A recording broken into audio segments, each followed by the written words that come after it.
Hello students. BSc third year Hindi medium unit first paper third आपका dynamics, ठीक है, जिसका हम कर रहे थे ऊर्ध्वाधर प्रत्यास्थ डोरी के बारे में। ठीक है कि ऊर्ध्वाधर प्रत्यास्थ डोरी क्या होती है, किस तरह से हम उसको काम में लेंगे। ठीक है, तो मैं आपको थोड़ा सा सबसे पहले बता देती हूँ उसके।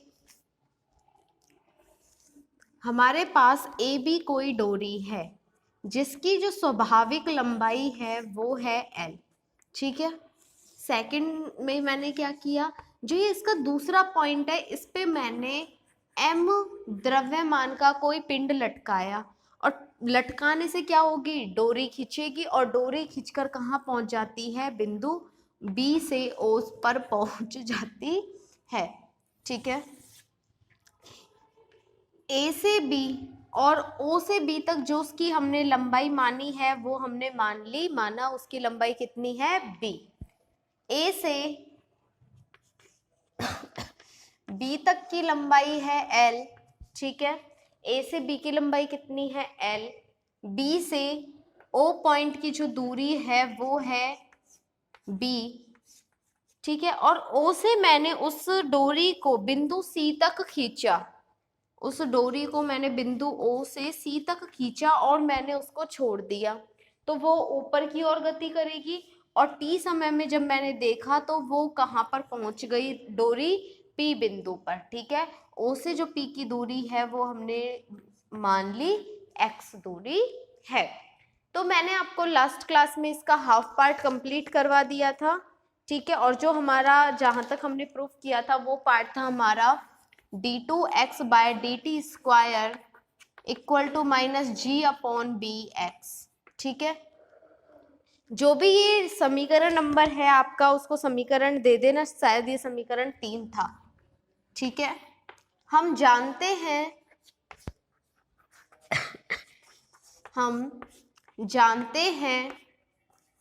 d2x, सॉरी, हम जानते हैं कि सरल आवर्त गति का समीकरण, सरल आवर्त गति का समीकरण क्या होता है, d2x by dt square equal to minus का म्यू एक्स। समीकरण नंबर 4। समीकरण 3 व 4 की तुलना करने पर, समीकरण 3 व 4 की तुलना करने पर, तो जो इसका लेफ्ट हैंड साइड पार्ट है वो पार्ट है हमारा इक्वल पार्ट है, और म्यू बराबर हो जाएगा हमारे पास g अपॉन बी। जब हमारे पास म्यू की वैल्यू है, ठीक है, तो हम क्या करेंगे, सरल आवर्त गति का आवर्तकाल निकाल लेंगे। लिखेंगे सरल आवर्त गति का आवर्तकाल, और आवर्तकाल का जो फॉर्मूला होता है वो होता है t बराबर 2 pi upon root mu, 2 pi upon root mu equal to 2 pi, और रूट म्यू की जो वैल्यू है वो क्या है, g अपॉन बी। तो क्या आ जाएगा, g upon b means t बराबर होगा 2 pi root b upon g. तो इसका जो आवर्तकाल निकलेगा ऊर्ध्वाधर प्रत्यास्थ डोरी का वो क्या होगा, 2 पाई रूट बी अपॉन जी। ठीक है, लिखेंगे यहाँ पे, माना यहां तक नोट करो, उसके बाद लिखेंगे, इसे दे देना समीकरण नंबर 5। समीकरण नंबर 5 नोट करो यहां तक।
आगे लिखो, माना सरल आवर्त गति का आयाम, माना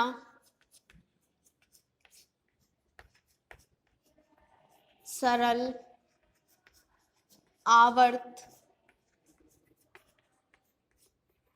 गति का आयाम OC बराबर C हो तो,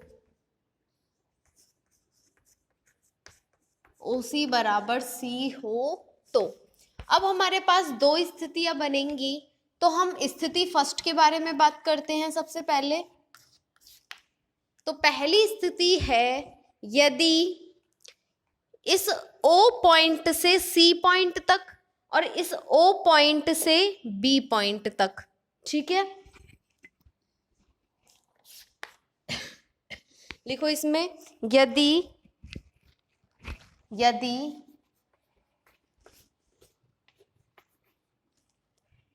जो हमने O बिंदु से डोरी को खींचा है C बिंदु तक, उसकी दूरी और जो द्रव्यमान के कारण दूरी उत्पन्न हुई है, अगर वो जो हमने डोरी को स्वयं ने खींचा है, अगर वो डोरी की लंबाई छोटी है, उस पर m द्रव्यमान के पिंड के लटकने से, तो क्या कौन सी गति होगी हमारी, अर्थात C किसकी लंबाई है, OC की, और ये किसकी लंबाई है, OB की, ठीक है।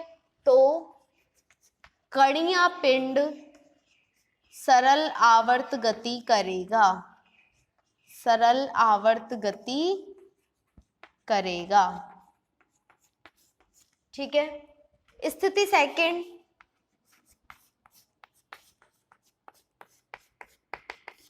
यदि C की लंबाई B की लंबाई से ज्यादा है, अर्थात OC की लंबाई OB की लंबाई से क्या है, ग्रेटर देन है, और जब ग्रेटर देन है तो कण किस तरफ गति करेगा, कौन सी लंबाई ज्यादा है, C। जितना हम इसको O बिंदु से नीचे खींचेंगे उतनी ही तेजी से ये ऊपर की ओर गति करेगा और अपनी स्वाभाविक लंबाई में आने की कोशिश करता है। लिखो, तो जब कण ऊपर की ओर गमन करेगा, तो जब कण ऊपर की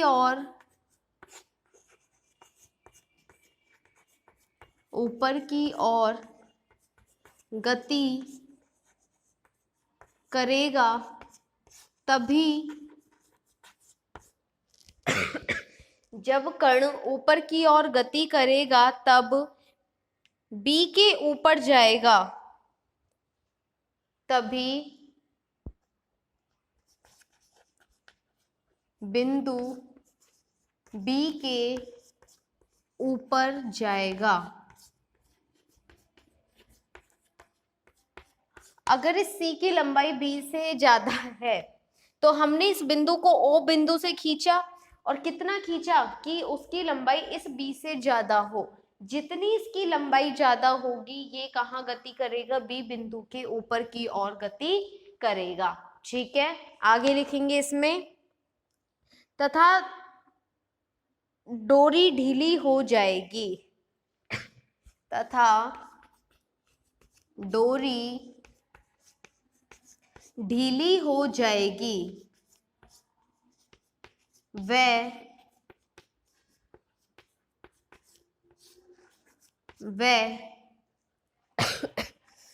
डोरी ढीली हो जाएगी, वह उस डोरी में उत्पन्न तनाव शून्य होगा, वह, और जब डोरी हमारी ढीली हो जाएगी तो उसमें क्या हो जाएगा, तनाव नहीं होगा, उस स्थिति में तनाव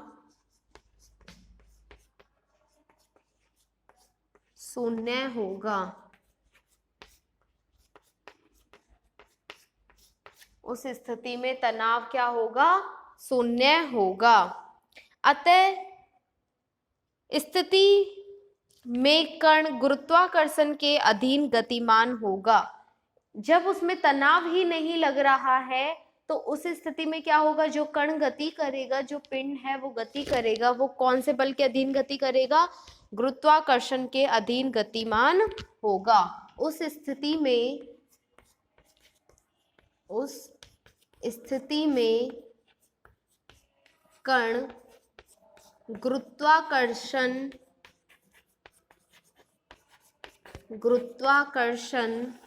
बल के अधीन गति करेगा, बल के अधीन गति करेगा। ठीक है,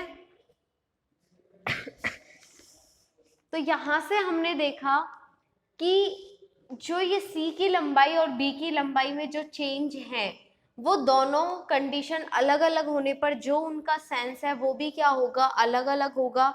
मींस अगर जो हम बिंदु ओ से डोरी को नीचे की ओर खींच रहे हैं, अगर उसकी लंबाई कम है, उस पर m द्रव्यमान लटकाने से जो उसकी लंबाई में वृद्धि हुई है उससे तो कण करेगा सरल आवर्त गति।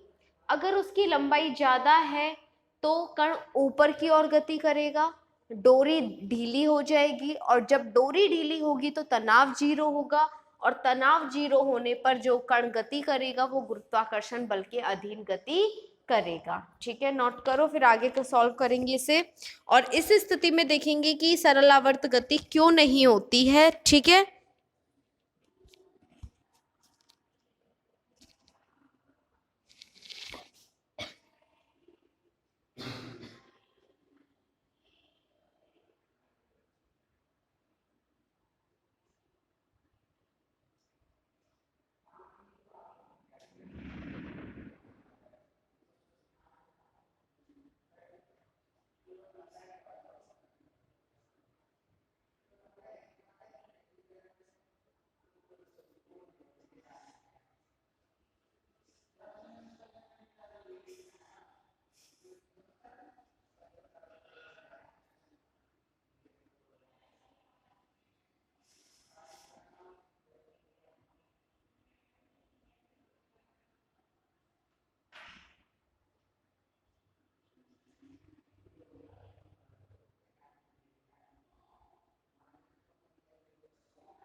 आगे लिखो, समीकरण 3 को समीकरण 3 से, और समीकरण 3 क्या है हमारी, d2x by dt square minus का g अपॉन बी एक्स। ठीक है, तो यहाँ पर जो ये त्वरण है मैंने आपको काफी बार बता चुकी हूं कि इसको मैं त्वरण में किस तरह से लिख सकती हूँ, v dv अपॉन dx। ये भी क्या होता है, त्वरण होता है, जो किसके बराबर होता है, d2x बाय dt स्क्वायर के। ठीक है, minus g upon b x. क्या करेंगे, चरों को पृथक करने पर, चरों को पृथक करने पर v dv equal to minus g upon b x d x. इसका समाकलन करेंगे, समाकलन से v का क्या होगा, v स्क्वायर बाई 2 माइनस का g upon b x square by 2 plus का c। ठीक है, after then v square equal to minus का g upon b x square plus का 2c, और 2c को मैंने क्या किया, माना 2b कांस्टेंट और c भी कांस्टेंट है, तो इसको एक मैंने नया कांस्टेंट पुट कर दिया k के बराबर। तो v square equal to minus g upon b x square plus का k। ठीक है, अब आगे बात करते हैं। अब हम बात करेंगे बिंदु सी की। बिंदु सी कहाँ पे है?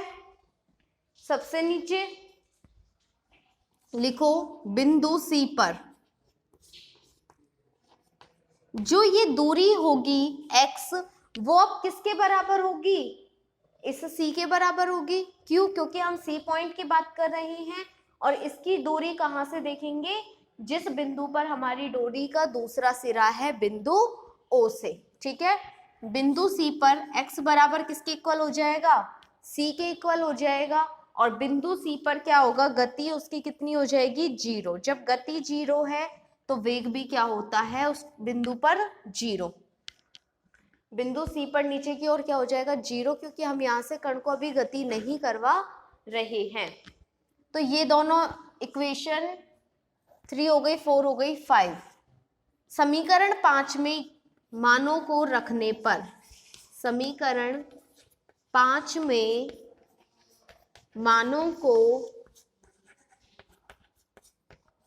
रखने पर, ठीक है, तो देखो यहाँ पे v square equal to minus का g अपॉन बी और एक्स स्क्वायर की जगह c, ठीक है, प्लस का k।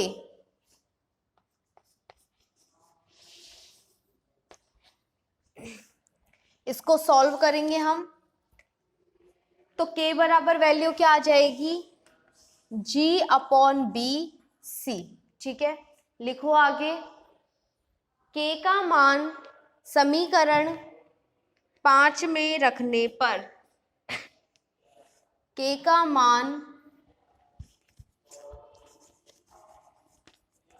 समीकरण 5 में रखने पर, और जब इसका मान समीकरण 5 में रखेंगे तो हमारे पास समीकरण बनेगी माइनस का g upon b x square plus का g upon b c square. v square equal to g upon b हमने ले लिया कॉमन, c स्क्वायर माइनस का x स्क्वायर। तो ये आ गया हमारे पास उस वेग। ठीक है, इसे पुट कर दो समीकरण नंबर 6। ये कौन सी समीकरण है? समीकरण नंबर 6। नोट करो यहां तक।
एक बच्चा आया, वो कह रहा है कि मैम पैसे लेके कर लो। क्या? फाइल। पैसे ले लो, ठीक है। तो ये हो गया बिंदु सी पर वेग।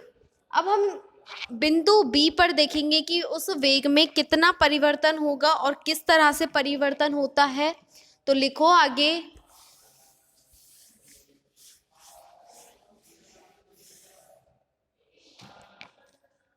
बिंदु बी पर वेग,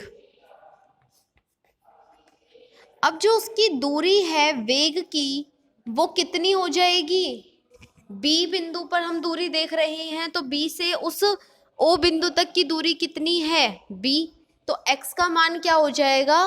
बी। ठीक है, x किस में चेंज हो जाएगा, b में। लिखो आगे, और वेग को हम चेंज कर देते हैं, इसके नीचे हम b पॉइंट लिख देते हैं, ठीक है, क्योंकि अगर हम v लिखेंगे तो वो किसको दिखा देगा, बिंदु c पर वेग को। तो थोड़ा सा अंतर दिखाने के लिए हमने उस वेग को किससे प्रदर्शित किया है, v b से, ठीक है। लिखो आगे समीकरण 6 से, समीकरण 6 से। तो ये जब हम वैल्यू रखेंगे तो हमारे पास जो बिंदु b पर वेग होगा वो होगा g/b c स्क्वायर माइनस का b स्क्वायर, ठीक है, समीकरण नंबर 7। अब कण के द्वारा बिंदु b के ऊपर तय की गई दूरी, ठीक है, हम किस सूत्र से निकालते हैं, जो न्यूटन की गति के नियम की है ना, उन सूत्र से हम इसको निकालेंगे। लिखो आगे, कण के द्वारा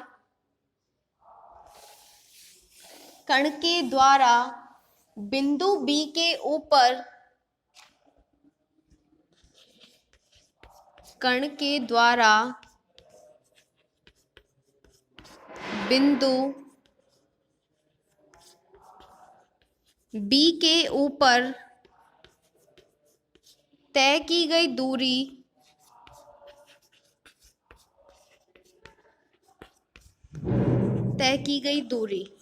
हम निकालेंगे न्यूटन के गति के नियम से। और क्या होता है, v square equal to u square,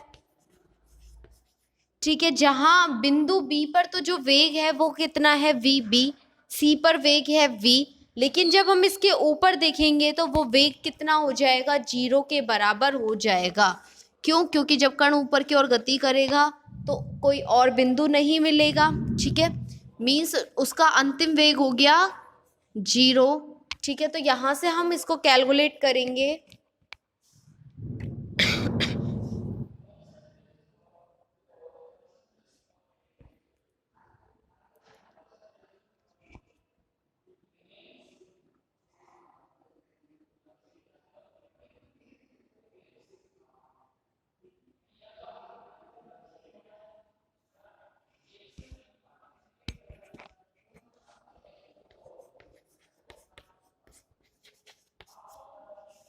सूत्र का उपयोग करने पर,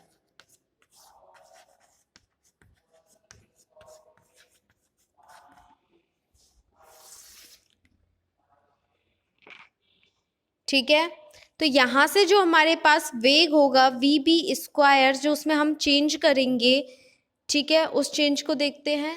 देखो, पहले हम लिखते हैं समीकरण 7 से, समीकरण 7 से, और 7 क्या है, vb square equal to g/b c square minus का b स्क्वायर। यहां से मैंने इसको इस तरह से चेंज किया, अपॉन इस g को मैं इसके नीचे ले आई, c स्क्वायर माइनस का b स्क्वायर अपॉन b, और दोनों साइड मैंने किससे मल्टीप्लाई कर दिया, 2 से मल्टीप्लाई कर दिया, और इक्वेशन में कोई भी चेंज नहीं होगा, ठीक है। तो मैंने क्या किया, g को vb के नीचे एज इट इज b रखा, और दोनों को मैंने 2 से मल्टीप्लाई कर दिया, और इसको हम अगर सॉल्व करेंगे तो हमारे पास सेम ऊपर वाली इक्वेशन मिल जाएगी, ठीक है। लिखो आगे, यदि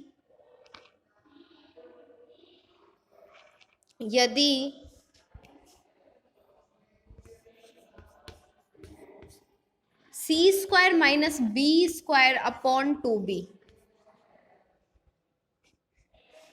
c square upon b square upon 2b, अगर इसकी लंबाई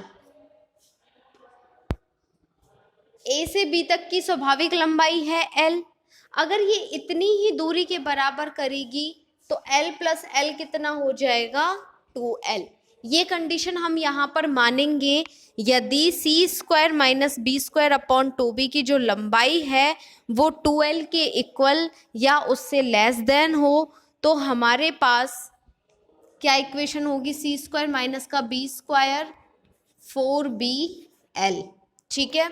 और इस कंडीशन में आगे सॉल्व करो इसे थोड़ा, तो c स्क्वायर इक्वल टू क्या हो जाएगा, बी स्क्वायर प्लस का 4BL लिखेंगे इसके आगे। तो गति दोबारा सरल आवर्त गति नहीं होगी।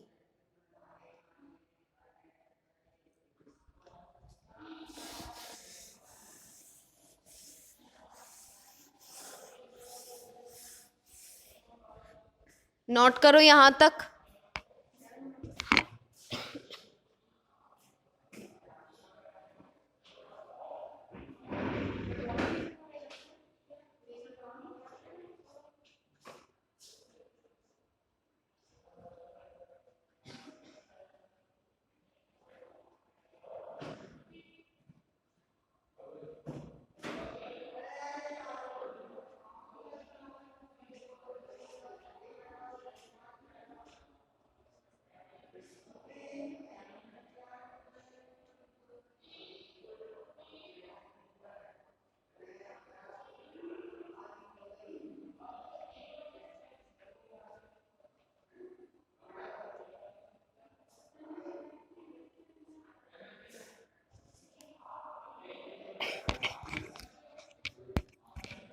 आगे लिखेंगे इसमें, तो गति दोबारा सरल आवर्त गति नहीं होगी।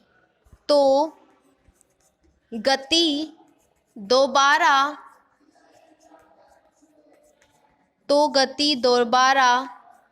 सरल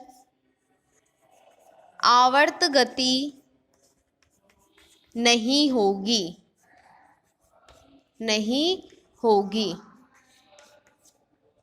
ठीक है, लिखो आगे। पर पुनः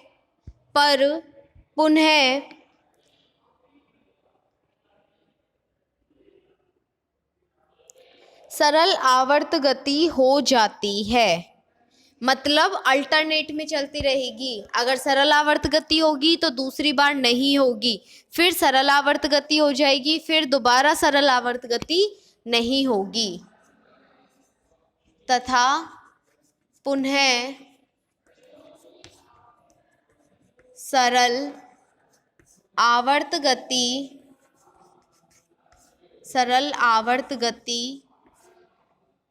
तथा पुनः सरल आवर्त गति हो जाती है। अब मैंने आपको इतने सारे पॉइंट्स निकलवा दिए, इक्वेशन पुट करवा दी। ठीक है, इनका काम कैसे आएगा जब हम क्वेश्चन को हल करेंगे। अगर उस क्वेश्चन पे हमने सबसे नीचे वाले बिंदु पर वेग पूछा है तो हम सीधा वेग का फॉर्मूला काम लेंगे। बिंदु बी पर वेग पूछा है तो बिंदु बी का फॉर्मूला काम लेंगे। ठीक है, और अगर बिंदु बी के ऊपर पूछा है तो हम ये कंडीशन अप्लाई करेंगे और इसका आवर्त काल क्या होगा। इस तरह से हम इसको ऊर्ध्वाधर प्रत्यास्थ डोरी को हल करेंगे। ठीक है,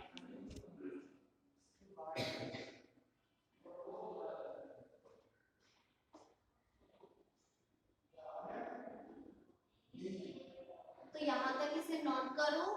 फिर आगे कल हम पढ़ेंगे इसके एग्जाम्पल कि किस तरह से हम ऊर्ध्वाधर प्रत्यास्थ डोरी के एग्जाम्पल्स को हल करेंगे। ठीक है, लिखो इसे।